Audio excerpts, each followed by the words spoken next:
നമ്മൾക്കിന്ന് എടുക്കുന്ന വചനം വെളിപാട് പുസ്തകം 3-ാം അധ്യായം അതിൻ്റെ 7 മുതലുള്ള വാക്യങ്ങളാണ്. വെളിപാട് 3-ാം അധ്യായം 7 മുതലുള്ള വാക്യങ്ങൾ വായിക്കാം. എല്ലാവരും ചേർന്ന് വായിക്കാം. ഫിലദൽഫിയയിലെ സഭയുടെ ദൂതന് എഴുതുക. പരിശുദ്ധനും സത്യവാനും ദാവീദിന്റെ താക്കോൽ കൈവശമുള്ളവനും മറ്റാർക്കും അടയ്ക്കാൻ കഴിയാത്തവണ്ണം തുറക്കുന്നവനും മറ്റാർക്കും തുറക്കാൻ കഴിയാത്ത വിധം അടയ്ക്കുന്നവനുമായവൻ പറയുന്നു, നിന്റെ പ്രവൃത്തികൾ ഞാൻ അറിയുന്നു. ഇതാ നിന്റെ മുൻപിൽ ആർക്കും പൂട്ടാൻ കഴിയാത്ത വിധം തുറന്നു കിടക്കുന്ന ഒരു വാതിൽ ഞാൻ സ്ഥാപിച്ചിരിക്കുന്നു. നിന്റെ ശക്തി പരിമിതമാണ്, എങ്കിലും നീ എൻ്റെ വചനം കാത്തു എൻ്റെ നാമം നിഷേധിച്ചതുമില്ല. ഇതാ യഹൂദരാണെന്ന് പറയുകയും എന്നാൽ അങ്ങനെയല്ലാതെ നുണയന്മാരായി നടക്കുകയും ചെയ്യുന്ന സാത്താൻ്റെ സിനഗോഗിൽ നിന്നുള്ള ചിലർ, അവരെ ഞാൻ നിന്റെ കാൽക്കൽ വരുത്തി കുമ്പിടുവിക്കും. അങ്ങനെ ഞാൻ നിന്നെ സ്നേഹിച്ചുവെന്ന് അവർ ഗ്രഹിക്കും. സകല ഭൂവാസികളെയും പരിശോധിക്കാനായി ലോകത്തിൽ ഉണ്ടാകാനിരിക്കുന്ന പരീക്ഷണങ്ങളുടെ സമയത്ത് ഞാൻ നിന്നെ സംരക്ഷിക്കുകയും ചെയ്യും. എന്തെന്നാൽ പരീക്ഷകളിൽ ഉറച്ചു നിൽക്കണമെന്നുള്ള എൻ്റെ വചനം നീ കാത്തു. ഞാൻ വേഗം വരുന്നു. നിന്റെ കിരീടം ആരും കവർന്നെടുക്കാതിരിക്കാൻ നിനക്കുള്ളത് കാത്തു സൂക്ഷിക്കുക. വിജയം വരിക്കുന്നവനെ ഞാൻ എൻ്റെ ദൈവത്തിൻ്റെ ആലയത്തിലെ ഒരു സ്തംഭമാക്കും. അവൻ പിന്നെ ഒരിക്കലും പുറത്തു പോവുകയില്ല.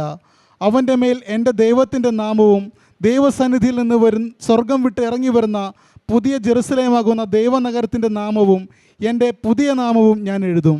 ആത്മാവ് സഭകളോട് അരുളി ചെയ്യുന്നത് ചെവിയുള്ളവൻ കേൾക്കട്ടെ. ഹല്ലേലൂയ. നമുക്ക് മിക്കവാറും 7, 8, 9 ഈ 3 വാക്യങ്ങൾ ധ്യാനിക്കാനും പഠിക്കാനുള്ള ടൈം മാത്രമേ നമുക്ക് കാണത്തുള്ളൂ. അടുത്ത ഒരു പ്രാവശ്യമോ അല്ലെങ്കിൽ അതെങ്ങനെയാണെന്ന് വെച്ച് കഴിഞ്ഞാൽ ബാക്കി നിങ്ങൾക്ക് തരുന്നതായിരിക്കും. സ്തോത്രം. ഹല്ലേലൂയ. അതായത് ഇവിടെ നമ്മൾ നോക്കേണ്ടത് ദൈവത്തിൻ്റെ ഉദ്ധാനം ചെയ്ത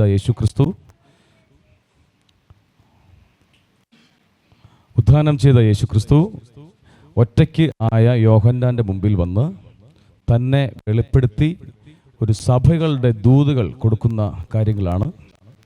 ഇവിടെ ഓരോ വ്യക്തികളുടെയും തലയ്ക്ക് പിടിച്ച് ദൈവത്തിൻ്റെ ആത്മാവ് ദൂതുകൾ കൊടുക്കുമ്പോൾ അത് ഓരോ ദേശത്തിനും ഓരോ സഭകൾക്കും അല്ലെങ്കിൽ അവർ പോകുന്ന കൂട്ടായ്മയ്ക്ക് ആ കുടുംബത്തിന് ഒക്കെ ഒത്തിരി പ്രയോജനമാണ് ദൈവത്തിൻ്റെ ദൂത്. ആ ദൂത് എപ്പോൾ കേൾക്കുമ്പോഴും ദൂതിൻ്റെ പുറകിൽ ദൈവം തന്നെ പരിചയപ്പെടുത്തും. ആ വ്യക്തിയുടെ യോഗ്യത പറയും, ആ വ്യക്തിയുടെ അയോഗ്യതകൾ പറയും. എന്തൊക്കെ നിനക്ക് വാഗ്ദാനമുണ്ട്, എന്തൊക്കെ നീ ലെവൽ ജീവിച്ചു കഴിഞ്ഞാൽ നിനക്ക് തകർച്ച ഉണ്ട് എന്നൊക്കെ പറയുന്നത് സാധാരണ രീതിയിൽ ദൈവം പറഞ്ഞു കൊടുക്കാറുണ്ട്. അപ്പോൾ ചിലർ അതിൽ നല്ല അംശമെടുക്കും, ചിലർ ഇത് എന്നെക്കുറിച്ചുള്ളതല്ല എന്ന് പറഞ്ഞ് ചിലത് തള്ളിക്കളയും. പക്ഷേ എപ്പോഴും ഓർക്കുക, ദൈവം തൻ്റെ അരുളപ്പാട് തൻ്റെ ദൂത് നൽകുമ്പോൾ അതിനകത്ത് ഒരു ഫുൾ സ്റ്റോപ്പ് ഇട്ട് കഴിഞ്ഞാൽ അതൊരു ഫുൾ സ്റ്റോപ്പ് തന്നെയായിരിക്കും. ഒരു കോമ ഇട്ട് കഴിഞ്ഞാൽ ഒരു കോമ തന്നെയായിരിക്കും. അങ്ങനെ ഒരു ഇൻവേർട്ടർ കോമ ഇട്ട് കഴിഞ്ഞാലും അത് ഇൻവേർട്ടർ കോമയായിരിക്കും. ആ ലെവലാണ് ഫിലാദൽഫിയ സഭയിലുള്ള ദൂതിനെ കുറിച്ച് നമുക്കിന്ന് മനസ്സിലാക്കാൻ പോകുന്നത്. Price the lord. Hallelujah, hallelujah. ഈ ഫിലാദൽഫിയ എന്ന് പറയുന്ന ഒരു പേര് ആ പട്ടണത്തിന് വരാൻ ഇടയായതിനെ ചരിത്രങ്ങൾ പറയുന്നത്, പെർഗാമോസിലെ ഒരു രാജാവുണ്ടായിരുന്നു. അദ്ദേഹത്തിൻ്റെ പേരാണ് അറ്റാലസ് രണ്ടാമൻ. ഈ അറ്റാലസ് രണ്ടാമൻ അദ്ദേഹത്തിൻ്റെ ഒരു അനിയനുണ്ട്. അദ്ദേഹത്തിൻ്റെ സഹോദരൻ്റെ പേരാണ് യുമേനിയോസ്. ഈ യുമേനിയോസിനോടുള്ള സ്നേഹം കാരണം, സ്നേഹം എന്ന് പറഞ്ഞാൽ ഭയങ്കര സഹോദര സ്നേഹമാണ്. അറ്റാലസ് രാജാവിന് അദ്ദേഹത്തിൻ്റെ സ്വന്തം സഹോദരനായ യുമേനിയോസിനോട് ഭയങ്കര സ്നേഹമാണ്. സഹോദര സ്നേഹത്തിൻ്റെ ഭയങ്കര ബന്ധമാണ്. അങ്ങനെ ഈ സഹോദര സ്നേഹത്തിൻ്റെ ബന്ധം വച്ചിട്ട് ഇദ്ദേഹം ഈ നമ്മുടെ പെർഗാമോസ് എന്ന് പറയുന്ന ഈ പെർഗാമോസിലെ അറ്റാലസ് രാജാവ് എന്ത് ചെയ്തെന്നറിയാമോ? ഇദ്ദേഹം ഭരിച്ചുകൊണ്ടിരുന്ന സ്ഥലത്തിൻ്റെ അധിനിവേശമായ മറു സൈഡിൽ അധിനിവേശപ്പെട്ട് കുറേ ആൾക്കാരൊക്കെ വന്ന് കയറിയ സ്ഥലമായിരുന്നു ഇത്. ഇതൊരു മലമുകളിലൊക്കെ ഉണ്ടായിരുന്ന ഒരു പട്ടണമായിരുന്നു. ഇവിടെ വന്നിട്ട് ഇദ്ദേഹം ആ പട്ടണത്തിനെ ഫിലാദൽഫിയ എന്ന് പേരിട്ടു. ഫിലാദൽഫിയ എന്ന് പറഞ്ഞു കഴിഞ്ഞാൽ ഫിലേയോ എന്ന് പറയുന്ന ഒരു ഗ്രീക്ക് വാക്കിന് സ്നേഹമെന്നും അഡൽഫോസ് എന്ന് പറയുന്ന ഗ്രീക്ക് വാക്കിന് കൂടെ പിറന്നവൻ എന്നുമാണ്. അങ്ങനെ ഈ വാക്കുകളെ ചേർത്ത് വെച്ച് ഫിലാഡൽഫിയോ അല്ലെങ്കിൽ സ്വന്തം സഹോദരൻ്റെ സ്നേഹം, സ്വന്തം സഹോദരന്മാരോടുള്ള സ്നേഹം എന്ന ലെവലിൽ ഈ പട്ടണത്തിന് ഒരു പേരിട്ടു. അതാണ് ഫിലാദൽഫിയ എന്ന് ചരിത്രകാരന്മാർ പറയുന്നു. Price the lord. ഹല്ലേലൂയ. ഈ ഈ നമ്മുടെ ഈ പെർഗാമോസ് രാജാവിൻ്റെ പേരെന്തായിരുന്നു? അറ്റാലസ് രണ്ടാമൻ. അത് തന്നെ, അറ്റാലസ് രണ്ടാമൻ. ആ സഹോദരൻ്റെ പേരെന്തായിരുന്നു? യുമേനിയസ്. ഇവർ തമ്മിലുള്ള സ്നേഹബന്ധത്തിൻ്റെ ഒരു സംഭവം ഇതിനകത്ത് ഉണ്ട്. സ്തോത്രം. Hallelujah, hallelujah, hallelujah. ഈ ഫിലാദൽഫിയയുടെ അടുത്തുനിന്ന് അകലങ്ങളിലുള്ള 3 പ്രത്യേക നഗരങ്ങളുണ്ട്. മീസിയ അല്ലെങ്കിൽ മൈസിയ എന്ന് പറയും. വേറൊരു പട്ടണം ലൂദിയ ആണ്. മറ്റൊരു പട്ടണം ഫ്രീഗിയാണ് അല്ലെങ്കിൽ ഫ്രീജിയ. അങ്ങനെ ഫ്രീജിയ, ലൂദിയ, മൈസിയ അല്ലെങ്കിൽ മിസിയ, ഇങ്ങനെ 3 പട്ടണങ്ങൾ മറു സൈഡിലുണ്ട്. ഇപ്പുറത്ത് മാറി ഫിലാദൽഫിയ പട്ടണമുണ്ട്. ഈ പട്ടണത്തിൽ മറ്റ് പട്ടണങ്ങളിലുള്ള പ്രത്യേകത അനുസരിച്ച് ഈ പട്ടണത്തിൽ ചുറ്റുമതിലുകളോ കാവൽ സേനയോ ഒന്നും തന്നെ, നഗര കവാടങ്ങളോ ഒന്നും തന്നെ ഫിലാദൽഫിയയിൽ ഇല്ല. കാരണമെന്ന് പറഞ്ഞാൽ അവരുടെ പേരുകൾ പോലെ തന്നെ എല്ലാവരും അവിടെ താമസിക്കുന്ന എല്ലാവരും ഭയങ്കരമായ സഹോദര സ്നേഹ ബന്ധത്തിലാണ് അവർ താമസിക്കുന്നത്. അക്കാരണത്താൽ ഒരാളിൻ്റെ ഒരു വസ്തു പോലും മറ്റൊരാൾ കവർച്ച ചെയ്യത്തില്ല, കവർന്നെടുക്കത്തില്ല. എൻ്റെ സഹോദരനാണ്, അതുകൊണ്ട് അവൻ്റെത് കവർന്നെടുക്കാൻ പാടില്ല. എനിക്കുള്ളത് അവനും കൊടുക്കണം, അവനുള്ളത് അവനും. അങ്ങനെ പരസ്പരമായിട്ടുള്ള ഒരു സഹോദര സ്നേഹ ബന്ധമുള്ളത് കാരണം ഈ പറഞ്ഞ മിസിയ, ലൂദിയ, ഫ്രീജിയ ഇവിടങ്ങളിൽ നിന്ന് ആരൊക്കെ ഇവിടെ വന്നാലും ശരി, അവർക്ക് സ്വസ്ഥമായി സ്വൈരമായി ഈ പട്ടണത്തിൽ കിടക്കാനുള്ളതും ഉറങ്ങാനുള്ളതും ബിസിനസ് ചെയ്യാനുള്ളതും വന്നു പോകാനുള്ളതുമായ സമയവും സാഹചര്യവും എപ്പോഴും ഓക്കെ ആയതിനാൽ പണ്ഡിതന്മാർ പറയുന്നു, ഈ പട്ടണ കവാടം ഒരിക്കലും അടയ്ക്കത്തില്ല, ഒരിക്കലും തുറക്കത്തുമില്ല. ഒരിക്കലും അടയ്ക്കത്തില്ല, തുറക്കത്തില്ല. അത് ഫുൾ ടൈം തുറന്നു കിടക്കുകയാണ്, അടയ്ക്കത്തില്ല. അത്രമാത്രം ഭയങ്കരമായ സ്നേഹം കൊണ്ട് അവർ അടുപ്പമായിരുന്നു. അതിൻ്റെ ബേസ് ചെയ്താണ് ചില പണ്ഡിതന്മാർ പറയുന്നു, ആർക്കും അടയ്ക്കാനാവാതെ വണ്ണം തുറക്കുന്നതും എന്ന് പറഞ്ഞൊരു വായിച്ചില്ലേ? ആർക്കും തുറക്കാനാവാതെ വണ്ണം അടയ്ക്കുന്നതും എന്ന് പറഞ്ഞ് വായിച്ചത് ഓർമ്മയുണ്ടോ? മറ്റാർക്കും വേറെ ഒരാൾ വന്ന് അത് അടയ്ക്കത്തില്ല, വേറൊരാളൊന്നും തുറക്കത്തുമില്ല. ആ ലെവലിൽ അവർ തമ്മിൽ ഭയങ്കര സ്നേഹബന്ധമുണ്ടെന്ന് ചരിത്രകാരന്മാർ പറയുന്നു. സ്തോത്രം, ഹല്ലേലൂയ. അതിൻ്റെ ഹിസ്റ്ററി അതാണ് നമ്മുടെ ഈ ഫിലാദൽഫിയ സഭയുടെ ഹിസ്റ്ററി. അതുകൊണ്ട് കാവൽപ്പട അവിടെയില്ല, കാവൽ സേനകളില്ല, അവരെല്ലാവരും ഭയങ്കരമായ സ്നേഹബന്ധമാണ്. Praise the lord, hallelujah. അധികാരികളാണെങ്കിലും ശരി, ദരിദ്രനാണെങ്കിലും ശരി, ധനവാനാണെങ്കിലും ശരി, അവരെല്ലാം ഒറ്റ ഒരു മൈൻഡാണ്. ഞങ്ങളുടെ പട്ടണം, ഞങ്ങളുടെ രീതി, ഇതല്ലാതെ നിൻ്റെത് എൻ്റെത് എന്ന ഒരു വകുപ്പ് അതിനകത്തില്ല എന്നാണ് ചുരുക്കി പറഞ്ഞു വരുന്നത്. Price the lord, hallelujah. കുറേ നാളുകളൊക്കെ കഴിഞ്ഞപ്പോൾ മറ്റ് സ്ഥലങ്ങളിൽ ഉണ്ടായതുപോലെയുള്ള തന്നെ പ്രകൃതി ദുരന്തങ്ങൾ, ഭൂകമ്പങ്ങൾ, അതുപോലെ തന്നെ അഗ്നിപർവ്വത സ്ഫോടനങ്ങൾ, ഇവയൊക്കെ ലാവയുടെ കുതിച്ചുചാട്ടം, ഇങ്ങനെയുള്ള സംഭവങ്ങളൊക്കെ ആദ്യകാലങ്ങളിൽ ഉണ്ടായപ്പോൾ അവിടെ ഉണ്ടായിരുന്ന ജനങ്ങൾക്ക് ഭയങ്കരമായ ഭയവും അവർ ഒറ്റപ്പെട്ടു പോകുന്നു എന്നുള്ള തോന്നലും ഒക്കെ ഉണ്ടായി. എങ്കിലും കുറച്ച് നാളുകൾ കഴിഞ്ഞപ്പോൾ ജനങ്ങൾ അത് അഡ്ജസ്റ്റ് ചെയ്തു. അവരൊരിക്കലും അവിടെ നിന്ന് പോകാനൊന്നും മനസ്സ് വച്ചില്ല. അങ്ങനെ അവിടുത്തെ ജനങ്ങൾ അവിടെ നിൽക്കുന്ന സമയത്ത് തന്നെ ഒരു തിബേരിയോസ് എന്ന് പറയുന്ന ഒരു ചക്രവർത്തി ഈ തകർന്ന് അടിഞ്ഞു കിടക്കുന്ന ഭൂകമ്പത്തിലും അഗ്നിപർവ്വത സ്ഫോടനത്തിലും തകർന്ന് നശിച്ചു പോയ ഈ പട്ടണത്തെ സന്ദർശിക്കാൻ വേണ്ടി നമ്മുടെ തിബേരിയോസ് എന്ന് പറയുന്ന ചക്രവർത്തി വന്നു. ഇദ്ദേഹം വന്ന് ഈ പട്ടണത്തെ പുതുക്കി പണിതിട്ട് അതിൻ്റെ നാശനഷ്ടങ്ങളെല്ലാം എടുത്ത് കളഞ്ഞതിന് ശേഷം അദ്ദേഹം വന്ന് ഒരു പുതിയ പേര് അതിന് നൽകി. അതിനെ നിയോ കൈസരിയ അല്ലെങ്കിൽ സീസർ പുതുക്കി പണിത പുതിയ പട്ടണം എന്ന ലെവലിൽ ഒരു പേര് മാറ്റി. അപ്പോൾ ഫിലാദൽഫിയ സഹോദര സ്നേഹത്തിൻ്റെ ആഴമായ ബന്ധം എന്നുള്ള പേര് മാറ്റിയിട്ട് നിയോ കൈസരിയ, കൈസറിന് വേണ്ടി പുതുക്കി പണിത, തിബേരിയസ് പണിത പുതിയ പട്ടണം എന്ന പേരാക്കി മാറ്റി. അങ്ങനെ കുറച്ച് നാളുകൾ അങ്ങനെ നിന്നു. വീണ്ടും കുറച്ച് നാളുകൾക്ക് ശേഷം റോമ ഭരിച്ചിരുന്ന മറ്റൊരു വെസ്പേഷ്യൻ എന്ന് പറയുന്ന ഒരു ചക്രവർത്തി, ഈ വെസ്പേഷ്യൻ വന്നിട്ട് ഈ പട്ടണത്തെ അദ്ദേഹം വീണ്ടും കുറച്ചുകൂടെ നവീകരിച്ച് ആ പട്ടണത്തിന് ഫ്ലേവിയ എന്ന പേര് നൽകി. ഫ്ലേവിയ. അപ്പോൾ ആദ്യത്തെ പേര് എന്തൊക്കെയായിരുന്നു പറഞ്ഞേ? രണ്ടാമത്തെ പേര് നിയോ കൈസരിയ, മൂന്നാമത്തത് ഇത് പഠിക്കുന്നതിൻ്റെ പുറകിൽ ആത്മീയ വ്യാഖ്യാനങ്ങൾ വേറെ ഉണ്ട് കേട്ടോ. ജസ്റ്റ് ആദ്യം ഒരു ഹിസ്റ്ററി നിങ്ങളൊന്ന് മനസ്സിലാക്കിയാലേ നമുക്കത് മുന്നോട്ട് പോകാൻ പറ്റത്തുള്ളൂ. അപ്പം വെസ്പേഷ്യൻ വന്നിട്ട് ആ പട്ടണത്തിന് വീണ്ടും പേര് മാറ്റി ഫ്ലേവിയ എന്ന പേര് നൽകി. പക്ഷേ അവിടുത്തെ ജനങ്ങൾ കുറച്ചു നാളുകൾ കൂടെ കഴിഞ്ഞപ്പോൾ അവർക്കൊരിക്കലും നിയോ കൈസരിയെയോ അല്ലെങ്കിൽ ഫ്ലേവിയയോ അംഗീകരിക്കാൻ പറ്റാത്തത് നിമിത്തം അവർ വീണ്ടും ഫിലാദൽഫിയ എന്ന പേര് തന്നെ ആ ദേശത്തിന് നൽകുകയും അവിടെ സഭ വളരുകയും അവിടെ ജനങ്ങൾ ഉണ്ടാവുകയും ഏകദേശം 14-ാം നൂറ്റാണ്ട് വരെ ചരിത്രങ്ങൾ പറയുന്നത് നമ്മുടെ തുർക്കി ഭരിച്ച് ഇസ്ലാമിൻ്റെ ഭരണം വരുന്നത് വരെയും അവിടെ ക്രിസ്ത്യൻ മെജോറിറ്റി ആയിരുന്നു ഉണ്ടായിരുന്നതെന്ന് ചരിത്രങ്ങൾ തെളിയിക്കുന്നുണ്ട്. സ്തോത്രം, ഹല്ലേലൂയ. നമുക്കൊന്നുകൂടെ ദൈവത്തെ സ്തുതിക്കാം. ദൈവത്തിന്റെ സാന്നിധ്യം നമ്മുടെ മേൽ ഇറങ്ങി വരട്ടെ. ആരാധന ആരാധന, ഹല്ലേലൂയ ഹല്ലേലൂയ ഹല്ലേലൂയ. യേശുവേ സ്തുതിക്കുന്നു കർത്താവേ, യേശുവേ ആരാധന ആരാധന, യേശുവേ സ്തുതിക്കുന്നു സ്തുതിക്കുന്നു സ്തുതിക്കുന്നു സ്തുതിക്കുന്നു സ്തുതിക്കുന്നു. യേശുവേ ആരാധന കർത്താവേ, അവിടുത്തെ വചനത്താൽ ഞങ്ങളെ നിറയ്ക്കണമേ എന്ന് പ്രാർത്ഥിക്കുന്നു. യേശുവേ ആരാധന, ഹല്ലേലൂയ ഹല്ലേലൂയ ഹല്ലേലൂയ. ആമേൻ. അതായത് ഒരു ഏകദേശ ഹിസ്റ്ററി മാത്രമാണ്, ഞാൻ ജസ്റ്റ് ഒരു ഔട്ട്ലൈനാണ് ഫിലാദൽഫിയയെ കുറിച്ച് ഞാൻ നൽകിയത്. ഓക്കെ, ഇനി ഒന്നാമത്തെ വചനം നമുക്ക് ഒന്നുകൂടെ വായിച്ചു നോക്കാം.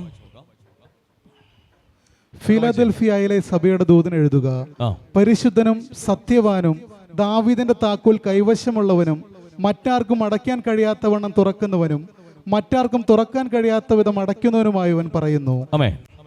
ഏകദേശം ഹിസ്റ്ററി മനസ്സിലായില്ലേ? പരിശുദ്ധൻ, സത്യവാൻ. അവിടുത്തെ ആ കാറ്റഗറി നോക്കിയേ, വായിച്ചേ, ബൈബിളിലേക്ക് വായിച്ചു നോക്കിയേ. യേശു ക്രിസ്തു എന്ന് പറഞ്ഞാൽ പോരായിരുന്നോ?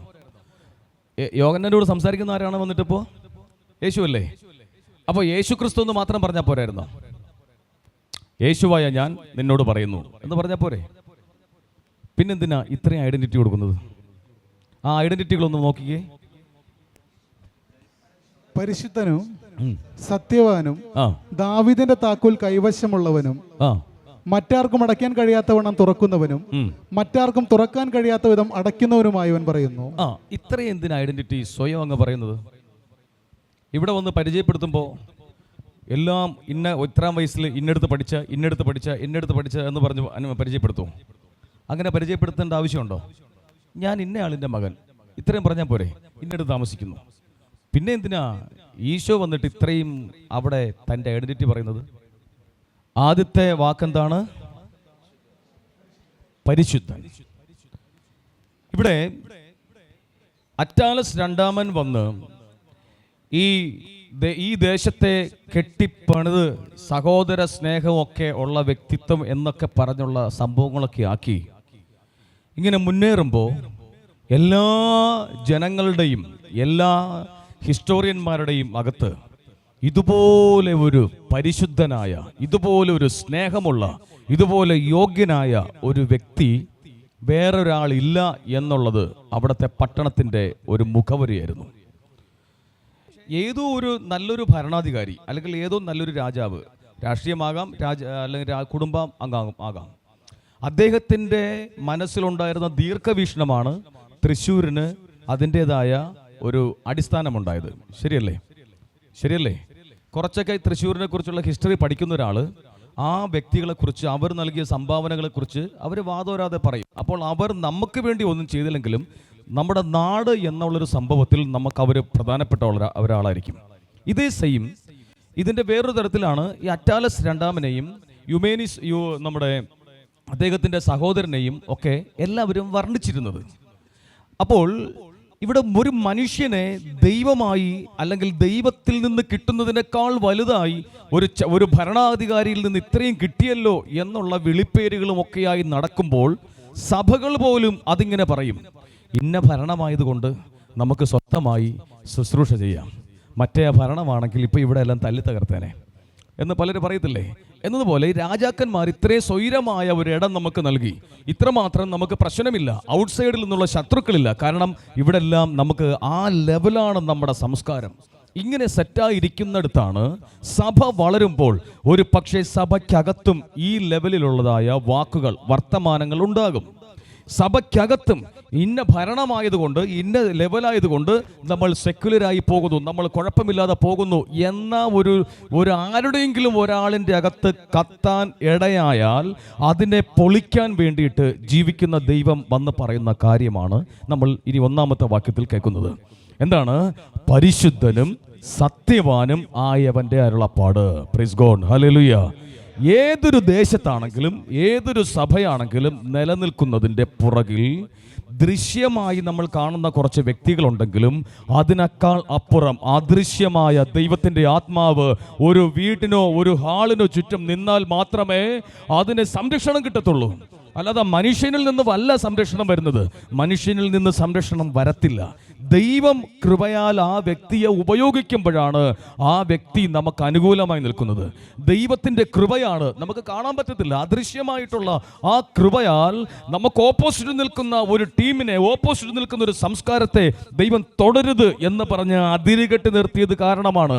അല്ലാതെ മനുഷ്യൻ്റെ നന്മ കൊണ്ടല്ല, അവിടെ മനുഷ്യനിലുള്ള ഒരു പ്രതീക്ഷ കൊണ്ടല്ല. അങ്ങനെയല്ല. അങ്ങനെയാണെങ്കിൽ ബൈബിളിൽ എലീഷ തിരിഞ്ഞു നോക്കിയപ്പോൾ ഒരു കൂട്ടം സൈന്യത്തെ കാണിച്ചു കൊടുത്തില്ലേ? എലീഷയുടെ ഭൃത്യൻ ഗഹസിയോട് പറഞ്ഞില്ലേ, നീ തിരിഞ്ഞു നോക്ക്. തിരിഞ്ഞു നോക്കിയപ്പോൾ എന്താ കണ്ടത്? ഒരു മല പോലുള്ള സൈന്യത്തെ പുറകിൽ നിർത്തിയിട്ടുണ്ടായിരുന്നു. രാജാക്കന്മാര് എലീഷയെയും ഒക്കെ പിടിക്കാൻ വേണ്ടി വന്നപ്പോൾ അവർക്ക് സംരക്ഷണമായി ദൈവം തന്നെ തൻ്റെ ദൂതന്മാരെ ഒരുക്കിയിട്ടുണ്ടായിരുന്നു. പറഞ്ഞു വരുന്നത്, ദൈവത്തിൻ്റെ നാമത്തിലോ ദൈവത്തിൻ്റെ പേരിലോ ഒരു സത്യസന്ധമായ കൂട്ടായ്മയാണ് അവിടെ ഉള്ളതെങ്കിൽ അതിനെ സംരക്ഷിക്കുന്നത് മുഴുവൻ സ്വർഗീയ വൃന്ദങ്ങളാണ്. അത് ഭൗതികമായ സിറ്റുവേഷൻ അല്ല. സ്വർഗീയ വൃന്ദം അവിടെ ഇറങ്ങുമ്പോഴാണ് അവർക്ക് തൊടാൻ പറ്റാത്തത്. സ്വർഗീയ വൃന്ദത്തിന്റെ സംരക്ഷണം ഉള്ളത് കൊണ്ടാണ് നിങ്ങളുടെ വീട് ഇന്ന് സുരക്ഷിതമായിരിക്കുന്നത്. സ്തോത്രം, ഹല്ലേലൂയ. നിങ്ങളുടെ പ്രിയപ്പെട്ടവർ സുരക്ഷിതരായിരിക്കുന്നത് സ്വർഗീയ വൃന്ദം ഉള്ളത് കൊണ്ടാ. ഇല്ലെങ്കിൽ മറ്റ് പല കുടുംബങ്ങളിലും വരുന്നത് നമ്മുടെ അവിടെയും വന്നേനെ. പക്ഷെ എന്തുകൊണ്ടാണ്? നിന്റെ ദൈവത്തിന്റെ ദൂതന്മാരുണ്ടല്ലോ നിന്റെ ഭവനത്തിന് ചുറ്റും പാളയമടിച്ച് നിന്നെ സംരക്ഷിക്കുന്നുണ്ട്. അത് നിനക്ക് കാണാൻ പറ്റത്തില്ലെന്നേ ഉള്ളൂ. അതാണ് ദൃശ്യമായതുണ്ട് അദൃശ്യമായത്. നമ്മൾ നോക്കുമ്പോൾ ദൃശ്യമായ കുറച്ച് പേർ നിൽക്കുന്നു, അതൊന്നും ദൈവത്തിന് നോട്ടമില്ല. ഇവിടെ നോക്ക്, പരിശുദ്ധനായവൻ അരുളപ്പാട്. പരിശുദ്ധൻ എന്ന വാക്കിന് നമ്മൾ ഇംഗ്ലീഷിൽ എന്താ പറയുന്നത്? ഗ്രീക്കിലെ എന്താ പറയുന്നത് അറിയാമോ? ഹാഗിയോസ്. അത് തന്നെ. എന്ന് വെച്ചാൽ പരിശുദ്ധൻ എന്ന് പറഞ്ഞു കഴിഞ്ഞാൽ അതിൻ്റെ ദൈവത്തിന് കൊടുക്കുന്ന സ്ഥാനപ്പേര്. എങ്ങനെയാ കൊടുക്കുന്നേ? ദൈവത്തിന് മാത്രം കൊടുക്കുന്ന ഒരു സ്ഥാനപ്പേര്. ആ സ്ഥാനപ്പേരിൽ അതേ ലെവലിൽ മറ്റൊരു മനുഷ്യനെ കൊടുക്കത്തില്ല. പരിശുദ്ധനായവൻ എന്ന് പറഞ്ഞാൽ അത് സ്വർഗസ്ഥ പിതാവായ ദൈവം. അതിനപ്പുറം ആ സ്ഥാനത്ത് നിൽക്കാൻ യോഗ്യനായ ഒരുവനുമില്ല. നിങ്ങൾ നോക്കിയാൽ മതി. യെശയ്യാ പ്രവാചകന്റെ പുസ്തകത്തിൽ 6-ാം അധ്യായം വായിക്കുമ്പോൾ, യെശയ്യാ പ്രവാചകന്റെ 6-ാം അധ്യായം ഒന്ന് വായിച്ചു നോക്കിയേ. അതിന്റെ 1, 2, 3 ഒക്കെ ഉള്ള വാക്യങ്ങൾ ഒന്ന് വായിച്ചു നോക്കിയേ. 3-ാമത്തെ വാക്യം ഒന്ന് വായിച്ചു നോക്കിയേ. ഉസിയ രാജാവ് മരിച്ച വർഷം കർത്താവ് ഉന്നതമായ ഒരു സിംഹാസനത്തിൽ ഉപവിഷ്ടനായിരിക്കുന്നത് ഞാൻ കണ്ടു.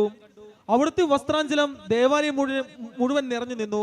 യെശയ്യാവിന്റെ കണ്ണുകളെ ദൈവം തുറന്നപ്പോൾ യഥാർത്ഥ പരിശുദ്ധനെ ദർശിക്കാൻ യെശയ്യാവിന് സാധിച്ചു. സ്തോത്രം, ഹല്ലേലൂയ. ഒരു കൂട്ടായ്മയിൽ നിങ്ങളിൽ ആരെങ്കിലും ഒരാൾ വന്നിരിക്കുമ്പോൾ നിങ്ങളുടെ ഉൾക്കണ്ണ് തുറന്ന് യഥാർത്ഥ പരിശുദ്ധനായവനെ കാണാൻ പറ്റുന്നില്ലെങ്കിൽ വേസ്റ്റാണ്. മനുഷ്യനെ മാത്രമേ നമ്മൾ കാണത്തുള്ളൂ. മനുഷ്യന്റെ ബലത്തിൽ മാത്രമേ നമ്മൾ ആശ്രയിക്കത്തുള്ളൂ. യെശയ്യാ അതുപോലെ വന്നിരുന്നതാ. പക്ഷേ യെശയ്യാവിൻ്റെ കണ്ണ് കണ്ടത് ഒരു വസ്ത്രാഞ്ചലം കൊണ്ട് മുഴുവൻ അങ്ങ് മൂടിയിട്ടിരിക്കുക. നിനക്ക് വിശ്വസിക്കാമോ? ഇതിൻ്റെ ഇവിടെയും ഒരു വസ്ത്രാഞ്ചലം കൊണ്ട് ദൈവം ഇങ്ങനെ പൊതിഞ്ഞു നിർത്തിയിരിക്കുവാണ് നിന്നെ. ദൈവത്തിൻ്റെ ഒരു അദൃശ്യ കരം ഇവിടെ ഉണ്ട്. Praise God. അതുകൊണ്ട് പൈതലേ, നീ ഒരു ദിവസമെങ്കിലും ഒരു ആത്മാർത്ഥമായി ഒരു സ്വർഗസ്ഥന പിതാവെങ്കിലും ചൊല്ലിയവനാണെങ്കിൽ നീ അറിയുന്നില്ല, നീ നടന്നു പോകുന്നത് അവൻ്റെ തണലിൽ തന്നെയാണ്. അവൻ്റെ നിഴൽ നിനക്ക് തണലായുണ്ട്, നീ അറിയുന്നില്ല. പക്ഷെ തിരിച്ചറിയുന്നവർ അങ്ങനെയല്ല.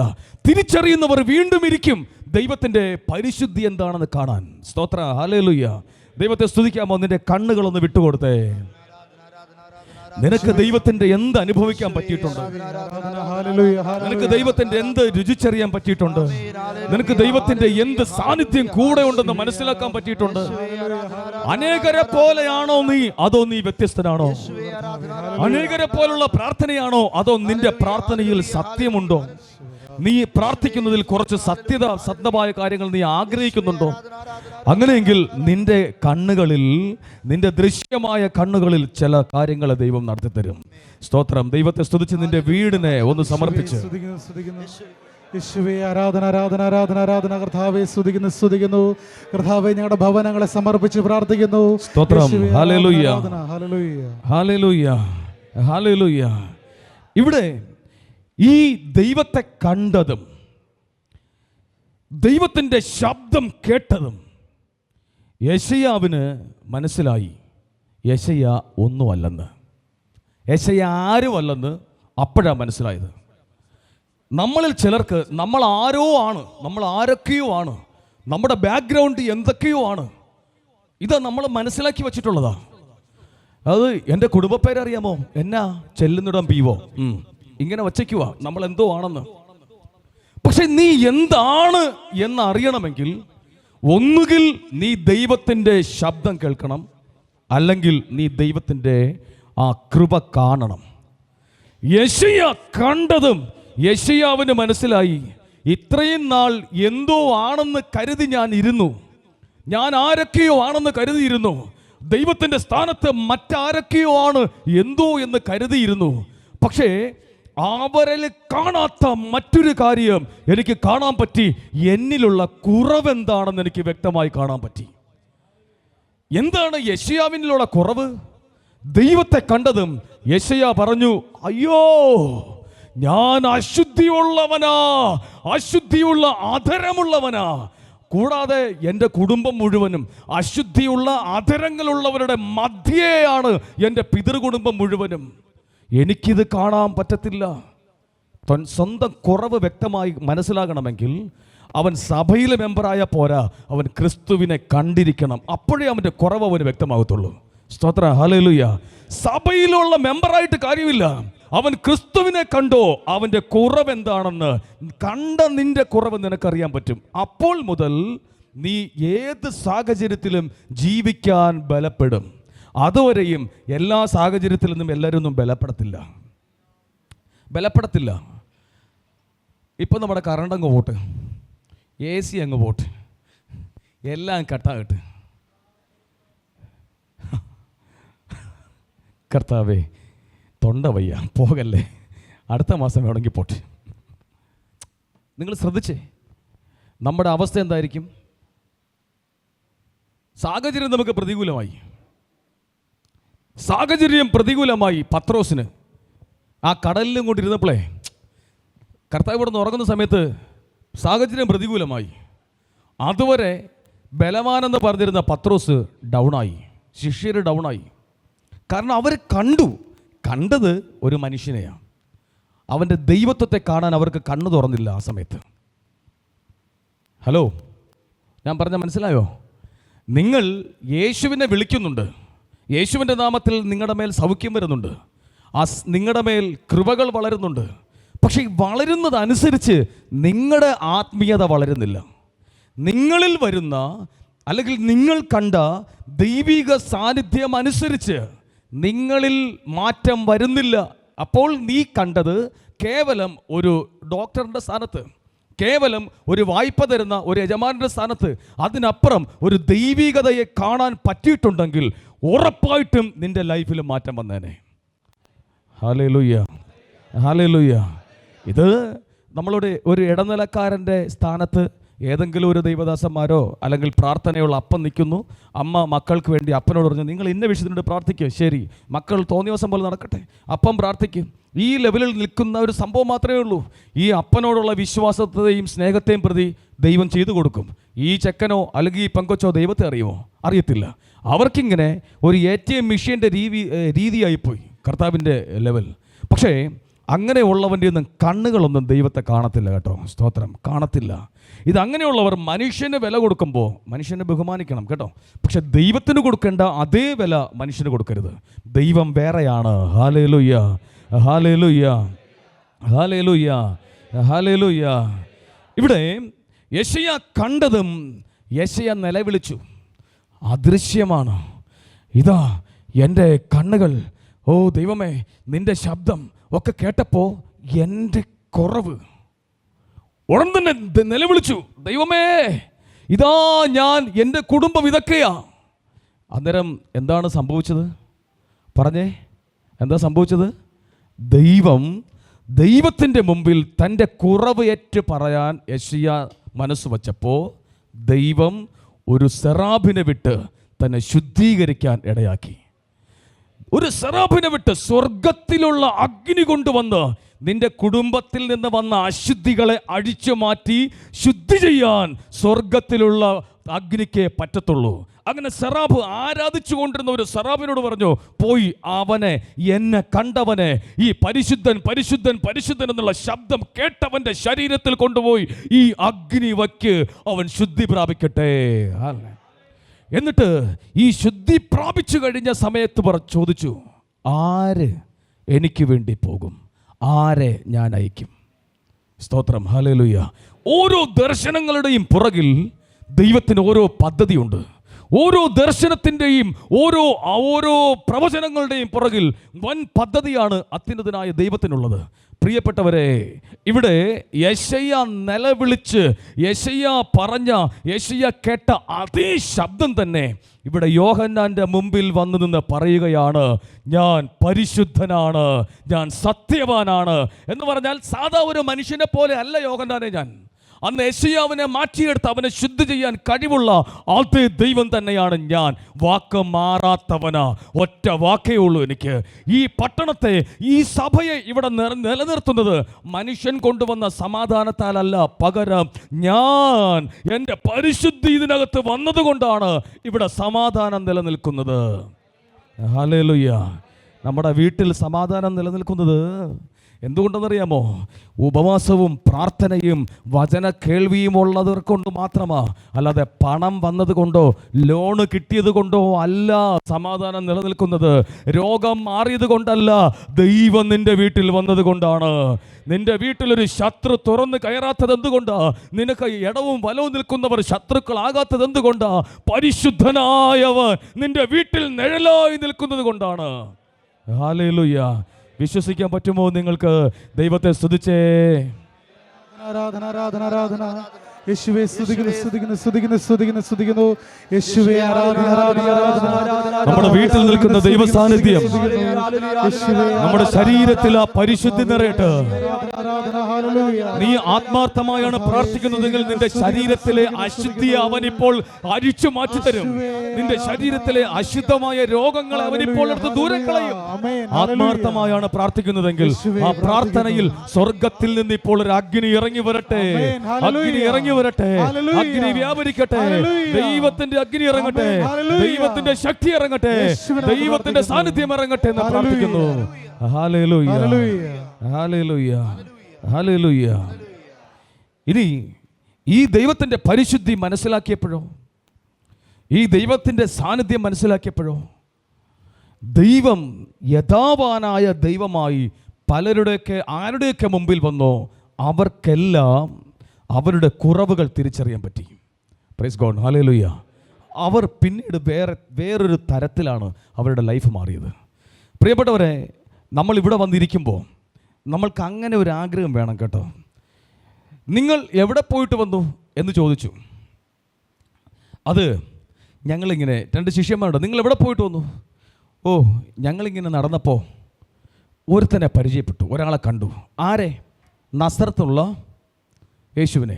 അതിന് നസറത്ത് നിന്ന് വല്ല നന്മയും വരുമോ എന്ന് ചോദിച്ചറിയാമോ? നസറത്ത് നിന്ന് വല്ല നന്മയും വരുമോ?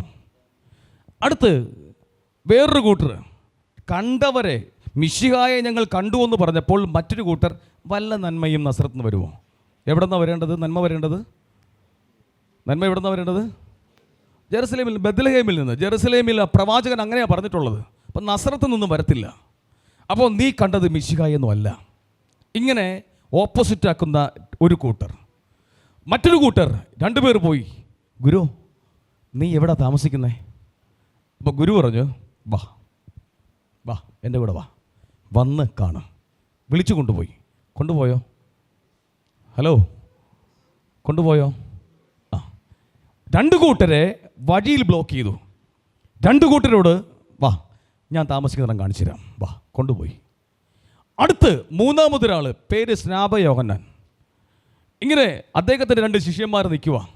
ആള് കുറവാ, പാവം. സ്നാപക യോഹന്നാന് കിട്ടുന്ന ആൾക്കാരൊന്നും നിൽക്കുന്നില്ല. കാരണം സ്വഭാവം അങ്ങനെയാണ്. 1 പറഞ്ഞ് 2 അണലി സന്തതി, നിൻ്റെയൊക്കെ കുടുംബത്തിൻ്റെ വൃക്ഷത്തിൻ്റെ ചുവട്ടിൻ്റെ വേര് അല്ലെ കോടാലി ഇവൻ കട്ടിയും, ഇങ്ങനെയുള്ള സ്വഭാവമാണ്. അതുകൊണ്ട് ശിഷ്യന്മാരുടെ എണ്ണം കുറഞ്ഞു. അങ്ങനെ നിൽക്കുമ്പോൾ യേശു ദൂരെ കൂടെ പോകുന്നു. ദാ അവൻ ലോകത്തിൻ്റെ പാപം നീക്കുന്ന ദൈവത്തിൻ്റെ കുഞ്ഞാട്. ദേ അവൻ പറഞ്ഞിട്ട് തിരിഞ്ഞു നോക്കിയപ്പോൾ ഇവന്മാരെ കാണാനില്ല. അവന്മാരും കൂടെ നേരെ യേശുവിൻ്റെ അടുക്കിലേക്ക് പോയി. മനസ്സിലായോ? ഒരു സ്ഥലത്ത് യേശുവിനെ ബ്ലോക്ക് ചെയ്യുന്നു, മറുസ്ഥലത്ത് യേശു വന്ന് കാണാൻ പറയുന്നു. മൂന്നാമതൊരിടത്ത് യേശുവിനെ പരിചയപ്പെടുത്തി കൊടുത്തപ്പോൾ അത്ഭുതമോ അടയാളമോ ഒന്നും കേൾക്കാതെ കൂടെ നിന്നവർ അതിൻ്റെ പുറകെ പോയി. നമ്മളാണെങ്കിൽ പറയും ഒരുമാതിരി. സ്നാപക യോഹന്നാൻ പറഞ്ഞു, അവൻ വളരണം, ഞാൻ കുറയണം. അവൻ വളരേണ്ടവനാ, എനിക്ക് വളരാൻ പറ്റില്ല. അവൻ എന്നെ വളർത്തിയാലേ എനിക്ക് വളരാൻ പറ്റത്തുള്ളൂ. നീ അവൻ്റെ കൂടെ പോയാലേ വളരത്തുള്ളൂ. കാരണം അവനാണ് പരിശുദ്ധനായ ദൈവം. അവനിലെ സകല മോചനവും ഉള്ളൂ. ഇത് തിരിച്ചറിഞ്ഞു കൊടുത്തതാണ്, ആ വാക്കാണ് പരിശുദ്ധൻ. Hallelujah, hallelujah. നിനക്കൊരു തലവേദന മാറിയെങ്കിൽ അത് മാറ്റിത്തന്നവൻ്റെ പേരാണ് പരിശുദ്ധൻ. നിനക്കൊരു കുഞ്ഞിനെ കിട്ടിയെങ്കിൽ അത് നൽകിയവൻ്റെ പേരാണ് പരിശുദ്ധൻ. നിനക്കൊരു മരണ നിഴലിൽ നിന്ന് നിന്നെ മാറ്റിയെങ്കിൽ ആ മരണ നിഴലിൽ ബ്ലോക്കായി നിന്നവൻ്റെ പേരത്രേ പരിശുദ്ധൻ. രാത്രിയിൽ നിന്റെ പ്രിയപ്പെട്ടവർക്ക് ഒരു അസ്വസ്ഥതയും വരാതെ താങ്ങുന്നത്, ആമേൻ, അവനാണ് ഈ പരിശുദ്ധൻ. ഹല്ലേലൂയ. അവനെ സ്തുതിക്കാമോ? യേശുവേ ആരാധന, ആരാധന, ആരാധന, ആരാധന. Hallelujah, hallelujah, hallelujah, hallelujah. യേശുവേ സ്തുതിക്കുന്നു, സ്തുതിക്കുന്നു, സ്തുതിക്കുന്നു, സ്തുതിക്കുന്നു, സ്തുതിക്കുന്നു, സ്തുതിക്കുന്നു. യേശുവേ ആരാധന, ആരാധന, ആരാധന, ആരാധന. കർത്താവേ നന്ദിയോടെ സ്തുതിക്കുന്നു. യേശുവേ ആരാധന, ആരാധന. Hallelujah, hallelujah. യേശുവേ ഹല്ലേലൂയ. ഇനി രണ്ടാമത്തെ വാക്ക് പരിശുദ്ധനും സത്യവാനും. ദൈവം എപ്പോഴാണ് കള്ളം പറഞ്ഞേ? യേശു എപ്പോഴാണ് കള്ളം പറഞ്ഞത്? യേശു സത്യമാണല്ലോ. ഇനി സത്യവാനെന്ന് പറയുമ്പോൾ എന്തിനാ? അവിടെ ഓർത്തുകൊള്ളുക, പരിശുദ്ധനായ ഒരു സാന്നിധ്യം അകത്തിരുന്നാൽ, ഒരാളിൻ്റെ അകത്തിരുന്നാൽ അവൻ സത്യസന്ധനായിരിക്കും. അവന് കള്ളം പറയാൻ പറ്റില്ല. അങ്ങനെ ഒരു ക്യാരക്ടറുണ്ട്. യഥാർത്ഥ ദൈവമായ ദൈവത്തിൻ്റെ പരിശുദ്ധി ഒരു വ്യക്തിയിൽ ഇറങ്ങിയാൽ അവൻ സത്യമായ കാര്യങ്ങൾ മാത്രമേ സംസാരിക്കത്തുള്ളൂ. അത് ശ്രദ്ധിക്കുക. അപ്പം നമ്മളെ ഫിലാദൽഫിയ സഭയും ഞാനും ഒന്നിച്ചു പോകുന്നുണ്ടോ, ഭിന്നിച്ച് നിൽക്കുവാണോ എന്നാണ് ഇതിൽ നിന്ന് മനസ്സിലാക്കുന്നത് കേട്ടോ. ഈ സത്യവാൻ എന്നതിന് ഇംഗ്ലീഷ് പരിഭാഷയിൽ നിന്ന് എടുത്തു കഴിഞ്ഞാൽ അതിനകത്ത് എഴുതിയിട്ടുള്ളത് ഇങ്ങനെയാണ്: ഹി ദാറ്റ് ഈസ് ട്രൂ എന്നാണ്. He that is true. എന്താണ് ടീച്ചറെ എൻ്റെ അർത്ഥം? കേട്ടില്ല? കേൾക്കുന്നില്ല? സത്യമായി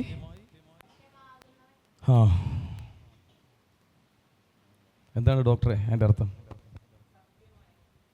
ഹി ദാറ്റ് ഈസ് ട്രൂ എന്നാണ് ഇംഗ്ലീഷ് ബൈബിളിൽ എഴുതിയിട്ടുള്ളത്. സത്യം എന്ന് ആരെക്കുറിച്ച് പറഞ്ഞിട്ടുണ്ടോ അവനാണ് ഇവൻ. അതാ സത്യമെന്ന് ആരെക്കുറിച്ച് പറഞ്ഞിട്ടുണ്ടോ ആ സത്യമാണ് ഇവൻ. അതാണ് അതിൻ്റെ ഫുൾ മീനിങ് വരുമ്പോൾ. ഇനി ഈ നമ്മുടെ ഈ സത്യവാൻ എന്നുള്ളതിന് ഗ്രീക്കിൽ എടുത്തിട്ടുള്ള വാക്കെന്ന് പറഞ്ഞു കഴിഞ്ഞാൽ അലേത്തിനോസ് എന്നുള്ള വാക്കാണ്. യേശു ക്രിസ്തുവിനെ കുറിച്ച് പറയുന്നത് അലേത്തിനോസ് എന്ന് വെച്ചാൽ യാഥാർത്ഥ്യമായത്, യഥാർത്ഥത്തിലുള്ളത്. തോന്നലല്ല. ഇവനെ ഞാൻ തൊട്ടു, അത് എൻ്റെ തോന്നലല്ല, യഥാർത്ഥമാ. ഇവനെ ഞാൻ കണ്ടു, എൻ്റെ തോന്നലല്ല, യഥാർത്ഥമാ. നീ പ്രാർത്ഥിക്കാനിരുന്നപ്പോൾ, യേശുവിൻ്റെ മുമ്പിൽ പ്രാർത്ഥിക്കാനിരുന്നപ്പോൾ എന്തോ ഒരു ദർശനം കാണുന്ന പോലെ എനിക്ക് തോന്നി എന്ന് ചിലർ പറയാറുണ്ട്. എന്തോ എൻ്റെ അടുക്കൽ ഇങ്ങനെ ദൈവത്തിൻ്റെ ആത്മാവ് വന്നെന്നെ അത് പറയും പോലെ ഞാൻ തോന്നി. ആ തോന്നലല്ല, അത് യാഥാർത്ഥ്യമാണ്. സ്തോത്രം. നീ പ്രാർത്ഥിക്കാൻ ഇരുന്നപ്പോ നിന്റെ അടുക്കൽ ഒരു സാന്നിധ്യം വന്നെങ്കിൽ അത് തോന്നിയതല്ല, അത് യഥാർത്ഥമായി അവൻ നിന്റെ അടുക്കൽ വന്നതുകൊണ്ട് തന്നെയാണ്. അപ്പോൾ എങ്ങനെയാണ്? പ്രാർത്ഥിക്കാൻ ഇരിക്കുമ്പോൾ അവൻ വരും എന്നുള്ളത് യാഥാർത്ഥ്യമായത് കൊണ്ടാണ്. അവനെ വിളിച്ചാൽ അവൻ വരും, അത് യാഥാർത്ഥ്യമാണ്. അതാണ് ഫസ്റ്റ് സംഭവം. ഈ വ്യക്തി യാഥാർത്ഥ്യമായി ഇരിക്കുന്ന പോലെ അവൻ യഥാവാനാണ്. രണ്ടാമത്, കുറച്ചൊക്കെ ഇവൻ പറഞ്ഞതിൽ സത്യമുണ്ട്, കുറച്ചൊക്കെ ഇവൻ പറഞ്ഞതിൽ സത്യമുണ്ട്, കുറച്ചൊക്കെ ഇവൻ പറഞ്ഞതിൽ യാഥാർത്ഥ്യമുണ്ട്. ബാക്കിയൊക്കെ എന്താണ്, അത്ര എടുക്കേണ്ട ആവശ്യമില്ല. ഇങ്ങനെ പറഞ്ഞു കേട്ടിട്ടില്ലേ? ചിലർ ഈ വിധത്തിൽ യേശുവിന് വാക്കു കൊടുക്കാൻ തുടങ്ങി. എല്ലാം ഒന്നും അങ്ങോട്ട് എടുക്കണ്ട, കുറച്ചൊക്കെ യേശുവിൽ സത്യമുണ്ട്, കുറച്ചൊക്കെ ഇതാ.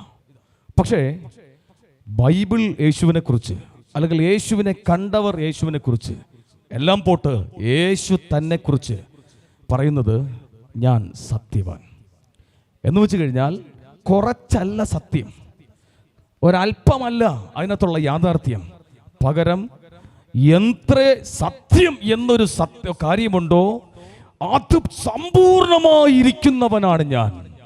അതുകൊണ്ട് തന്നെയാണ് യേശു പറഞ്ഞത് ഒറ്റ മാർഗമേ ഉള്ളൂ, ഒറ്റ വഴിയേ ഉള്ളൂ, ഒറ്റ സത്യമേ ഉള്ളൂ, അതാണ് ഞാൻ എന്ന് യേശു പറയുന്നില്ലേ? I am the way, the truth and the life.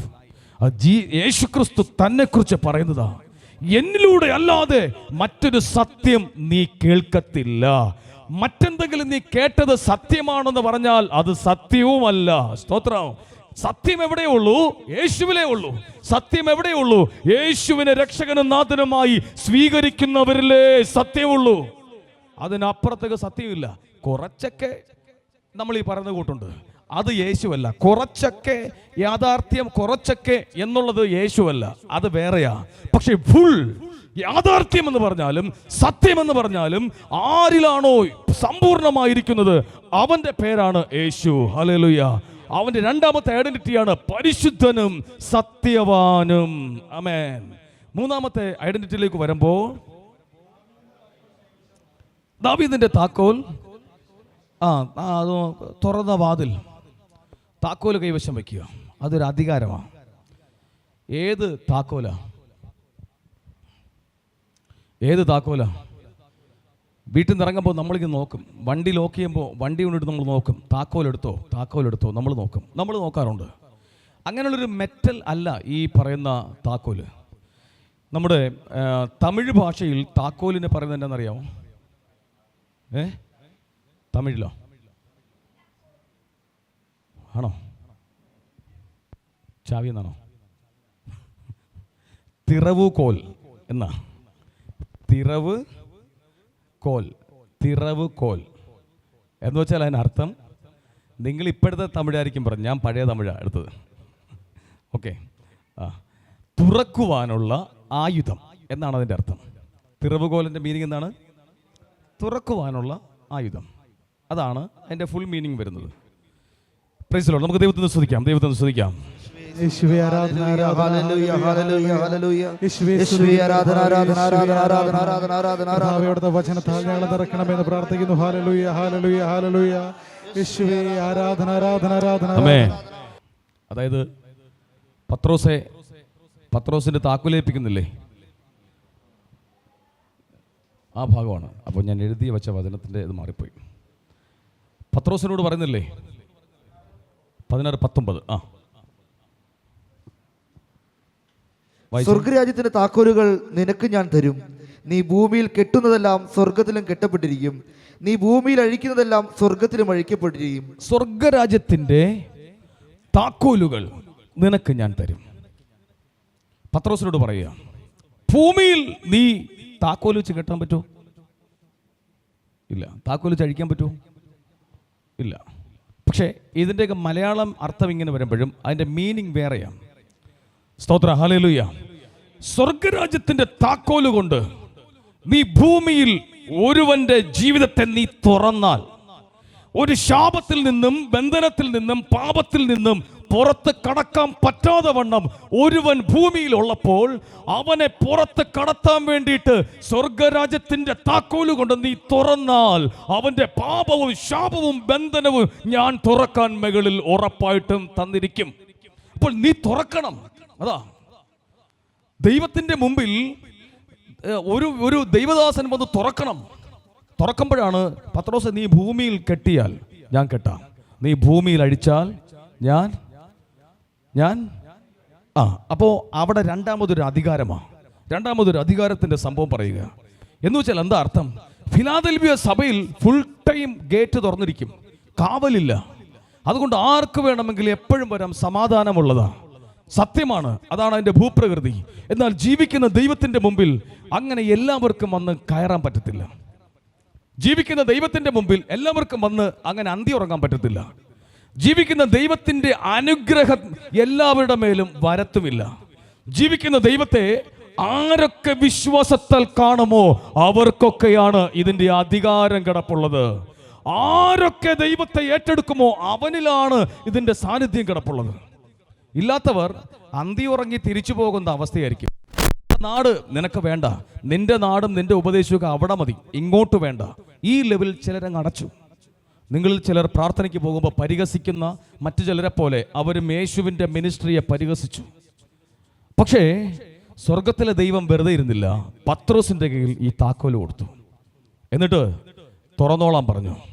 നീ ഇനി എവിടെയൊക്കെ തുറക്കുന്നോ അവിടെയൊക്കെ ഞാൻ തുറക്കും, നീ ഇനി എവിടേക്ക് അടയ്ക്കുന്നുവോ അവിടെയൊക്കെ ഞാൻ അടയ്ക്കും. അങ്ങനെ ഇരുന്നപ്പോ ഇവർ 120 പേർ ഒരുമിച്ച് കൂടിയിരുന്ന 50-ാമത്തെ ദിവസം ദൈവത്തിന്റെ ആത്മാവിന്റെ ആഗമനമുണ്ടായി. സഭ അങ്ങോട്ട്, ക്രിസ്തുവിന്റെ ശരീരം അങ്ങോട്ട് ബലപ്പെട്ട് അങ്ങോട്ട് നിന്നതും താക്കോലിൻ്റെതായ ഉപയോഗം ചെയ്യാൻ തുടങ്ങി. അതുവരെയും താക്കോലിനെ കുറിച്ച് ഒരു ബോധ്യമില്ല പത്രോസിന്. ഞാൻ എവിടെ കെട്ടണം, എവിടെ തുറക്കണം, ആരെ കെട്ടണം, ആരെ അഴിക്കണം അറിയത്തില്ല. പക്ഷേ ആത്മാവ് അങ്ങോട്ട് വന്ന് നിറഞ്ഞതും പത്രോസിന്റെ അകത്ത് ദൈവം കൊടുത്ത താക്കോലിന്റെ പ്രവർത്തനം അങ്ങോട്ട് തുടങ്ങി. 3000 പേരെ അന്നത്തെ ദിവസം ദൈവിക വീട്ടിനകത്തേക്ക് തുറന്നു കയറ്റാൻ പത്രോസിന്റെ അകത്ത് വന്ന താക്കോലിന് ശക്തി ഉണ്ടായി. ഒറ്റ ദിവസം 3000 പേരാണ് ആ വീട്ടിനകത്തേക്ക് കയറിയത്. ഹല്ലേലൂയ. അതുവരെ പലരും ശ്രമിച്ചിട്ട് നടക്കാത്തത്, എന്നാൽ ദൈവത്തിന് അറിയാമായിരുന്നു. അതുകൊണ്ട് തന്നെ പത്രോസിന്റെ കയ്യിൽ കൊടുത്തത്, നീ തുറന്നാൽ അത് അടയ്ക്കുവതാര്? നീ തുറന്നാൽ അതിനകത്ത് കയറാൻ കുറച്ചു പേരുണ്ട്. അതിനു വേണ്ടുന്ന ദിവസമാണ് 50-ാം ദിവസം തിരുനാൾ വരട്ടെ. മറു സൈഡിൽ ആഘോഷം നടക്കുമ്പോൾ സ്വർഗഭവനത്തിൽ വേറൊരു ആഘോഷം നടക്കുകയാ. ഇപ്പുറത്തൊരു സൈഡിൽ പെന്തക്കോസ്തയ്ക്ക് വേണ്ടിയുള്ള സകല വിഭവങ്ങളും ഒരുക്കി വെച്ച് പുരോഹിതന്മാരും ജനപ്രതിനിധികളും അവരിങ്ങനെ വിഭവത്തിന് വേണ്ടി, അവർ കർമ്മത്തിന് വേണ്ടി നിൽക്കുമ്പോൾ സ്വർഗപിതാവ് മുകളിലൊരു സദ്യ ഒരുക്കി വെച്ച് 3000 പേരെ സെറ്റാക്കി നിർത്തിയിരിക്കുക. അതിനകത്തോട്ട് കയറാൻ ഉള്ള താക്കോല് പത്രോസിന്റെ കയ്യിലായിരുന്നു. പരിശുദ്ധാത്മാവ് തുറന്നു കൊടുത്തത്. ആമേൻ. 3000 പേരുടെ മേല് ഭാഷാവരത്തിന്റെ, സ്നാനത്തിന്റെ, സുവിശേഷത്തിന്റെ ശക്തി വന്നങ്ങോട്ട് നിറയുകയും അവർ കൃപയാൽ ദൈവഭവനത്തിന് അംഗമായി മാറുകയും ചെയ്തു. അത് അടയ്ക്കാൻ അന്നത്തെ ഭരണാധികൂടത്തിന് സാധിച്ചില്ല. അന്നത്തെ ഭരണത്തിന്റെ ആർക്കും സാധിച്ചില്ല. ജെറുസലേം ദേവാലയത്തിലെ ഒരു അധികാരിക്കും അത് തടസ്സപ്പെടുത്താൻ പറ്റിയില്ല. കാരണം എന്നാ? അവരിങ്ങനെ നിൽക്കുമ്പോൾ കൊടുങ്കാറ്റാ ഉണ്ടായത്. സ്തോത്രം. കൊടുങ്കാറ്റിന്റെ മുമ്പിൽ അവൻ കെട്ടിയിരുന്ന അവന്റെ സിസ്റ്റത്തെക്കാൾ വലിയ പവറിലാണ് ദൈവത്തിന്റെ അഗ്നിനാവ് വന്ന് വ്യാപരിച്ചത്. സ്തോത്രം. ഹല്ലേലൂയ. വിശ്വസിക്കാമോ നിന്റെ മേൽ ഈ സാന്നിധ്യം ഇറങ്ങുമെന്നുള്ളത്? എത്ര പേർക്ക് അത് ഏറ്റെടുക്കാൻ പറ്റും? എൻ്റെ വീട് ദൈവത്തിൻ്റെ കൃപയുടെ വാതിൽ തുറക്കട്ടെ. എൻ്റെ വീട്ടിൽ ഇതാ മറ്റ് ശക്തികളെക്കാൾ കൂടുതൽ ഉച്ചത്തിൽ, ശബ്ദത്തിൽ ദൈവത്തിൻ്റെ ആത്മാവ് വരട്ടെ എന്ന് പ്രാർത്ഥിക്കുന്നു. Hallelujah, hallelujah, hallelujah, hallelujah, hallelujah. അടുത്ത ദിവസം പത്രോസ് തുറന്നു. 5000 പേര് 2000 പേരുടെ ആയി. 10 ദിവസത്തിനകം ആൾക്കാരുടെ എണ്ണം ക്രമാതീതമായി വർദ്ധിച്ചു. സ്തോത്രം. ഇത് നമുക്കെല്ലാവർക്കും അറിയാവുന്നുള്ളൊരു കാര്യമാണ്. ഇനി മറ്റൊരു കാര്യം നിങ്ങൾ നോക്കിക്കേ. പത്രോസിലൂടെ വന്ന ചാവി, അങ്ങോട്ട് ദൈവരാജ്യത്തിന്റെ ചാവി ഓപ്പൺ ആയതും ജനങ്ങൾ തള്ളിക്കയറുന്ന കയറ്റം കണ്ടോ? ഇനി നമ്മുടെ കയ്യിൽ ദൈവത്തിന് ഈ ഒരു ചാവി നമുക്ക് തരികയാണ്. ആ ചാവി പ്രാർത്ഥനയാകുന്ന ചാവിയാ. വേർപാട് എന്ന് പറയുന്ന ഒരു താക്കോല. വേർപാട്, പ്രാർത്ഥന. ഈ ഒരു കാര്യത്തിൽ നിന്റെ ലൈഫ് അങ്ങോട്ട് സെറ്റാക്കിയിട്ട്